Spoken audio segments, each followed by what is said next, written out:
اب عذاب قبر جو ہے، قبر کے اندر جو انسان کا عذاب ہے تو وہ بھی عالم برزخ کا عذاب ہے۔ میرے رسول کریم صلی اللہ تعالی علیہ وسلم نے کچھ چیزوں سے پناہ مانگی ہے۔ خود حضور نے، رسول کریم علیہ الصلوۃ والسلام نے پناہ مانگی۔ حضور فرمانے لگے اے اللہ مجھے کنجوسی سے، بخیلی سے پناہ عطا فرما۔ اور حضور نے باقاعدہ پناہ مانگی ہے کہ اے اللہ مجھے ارذل العمر ہونے سے پناہ میں رکھ، جب عمر اتنی زیادہ ہو جائے کہ وجود کے حصے کام کرنا چھوڑ جائے، اس سے پناہ مانگی۔ اور خود میرے نبی پاک علیہ السلام نے قبر کے عذاب سے پناہ مانگی، کہ تعلیم امت کے لیے کہ تم بھی پناہ مانگو عذاب قبر سے۔ قبر کا عذاب برحق ہے۔ قبر کے لیے تیاری کر کے رکھنا، اپنی قبر کو یاد رکھنا، مر جانے کو یاد رکھنا۔ حضرت سعد بن معاذ رضی اللہ تعالیٰ عنہ کا جب جنازہ تھا تو صحابہ کرام فرماتے ہیں کہ حضور نے نماز جنازہ کی امامت فرمائی تو قبر کے تیار ہونے میں کچھ دیر تھی، تو رسول کریم صلی اللہ علیہ وسلم زمین پر بیٹھ گئے اور ایک لکڑی سے حضور زمین کریدنے لگے۔ ہم محو انتظار تھے کہ اللہ کے رسول صلی اللہ علیہ وسلم سر مبارک اٹھائیں، ہمیں کو نصیحت کریں۔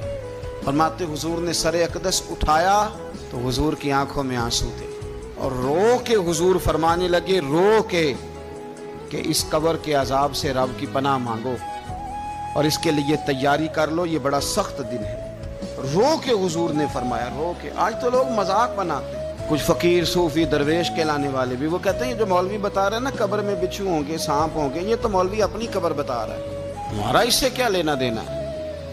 خدا سے ڈریں۔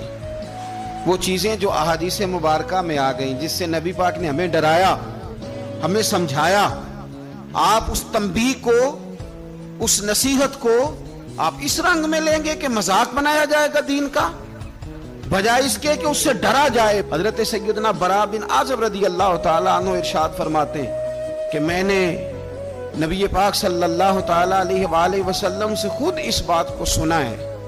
خود رسول کریم صلی اللہ علیہ وسلم نے فرمایا۔ حضرت زید بن ثابت رضی اللہ تعالیٰ عنہ بھی اس بات کے راوی ہیں، فرماتے ہم جا رہے تھے تو 5-6 قبریں تھی، تو حضور نے فرمایا کن کی قبریں؟ ہم نے عرض کی یا رسول اللہ صلی اللہ علیہ وسلم یہ کافروں کی قبریں، یہ صحیح مسلم میں حدیث موجود ہے، کفار کی قبریں۔ تو اللہ کے رسول صلی اللہ علیہ وسلم فرمانے لگے، ذرا حدیث کے لفظوں پہ غور کرنا، حضور فرمانے لگے اگر مجھے ڈر نہ ہوتا کہ تم اپنے مردوں کو دفن کرنا چھوڑ دو گے، اگر مجھے اس بات کا ڈر نہ ہوتا کہ تم اپنے لوگوں کو، مرنے والوں کو قبروں میں دفن کرنا چھوڑ دو گے، اگر یہ مجھے ڈر نہ ہوتا تو میں سناتا کہ قبر کے اندر کس طرح عذاب ہوتا ہے۔ تمہیں دنیا میں رہ کے میں سناتا، پر ڈر ہے کہ کہیں تم اپنے مرنے والوں کو قبروں میں دفن کرنا چھوڑ ہی نہ دو، اس لیے میں تمہیں یہ بات نہیں بتاتا۔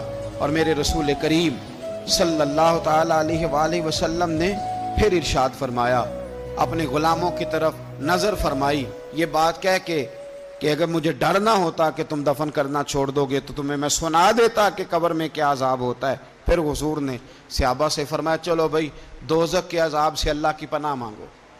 تو سب کہنے لگے ہم دوزخ کے عذاب سے اللہ کی، صحابہ نے کہا ہم دوزخ کے عذاب سے اللہ کی پناہ مانگتے ہیں۔ پھر نبی پاک صلی اللہ تعالی علیہ وسلم نے ارشاد فرمایا تم سب کہو کہ ہم قبر کے عذاب سے اللہ کی پناہ مانگتے ہیں۔ تو صحابہ نے کہا ہم قبر کے عذاب سے اللہ کی پناہ مانگتے ہیں۔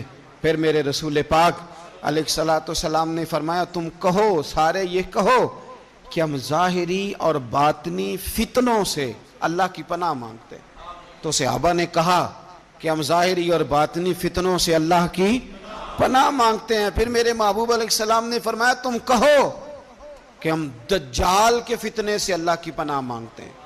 تو صحابہ کرام نے کہا کہ اے اللہ ہم دجال کے فتنے سے تیری پناہ تیری پناہ میں آتے ہیں۔ نبی پاک علیہ السلام نے یہ الفاظ کہہ کے یہ بات بتلا کے ہمیں سمجھا دیا، ہمیں قائل فرمایا محبوب نے۔ یاد رکھنا، اس بات کو اچھی طرح سمجھ لینا کہ اگر مجھے ڈر نہ ہوتا کہ تم اپنے مردوں کو دفن کرنا چھوڑ دو گے تو تمہیں بتلا دیتا کہ قبر میں کتنا سخت عذاب ہوتا ہے۔